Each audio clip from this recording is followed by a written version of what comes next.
મુંબઈથી અમદાવાદ આવી રહેલી ફ્લાઇટ પેસેન્જર્સના જીવ આજે તાળવે ચોંટી ગયા.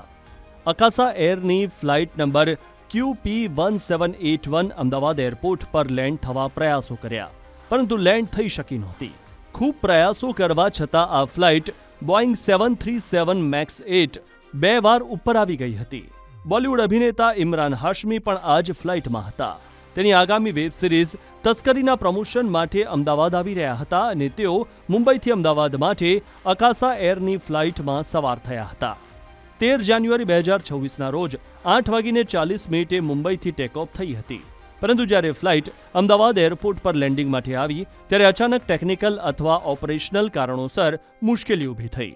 પાયલટ દ્વારા 2 વખત લેન્ડિંગ કરવાનો પ્રયાસ કરવામાં આવ્યો, પરંતુ બંને પ્રયાસો નિષ્ફળ ગયા.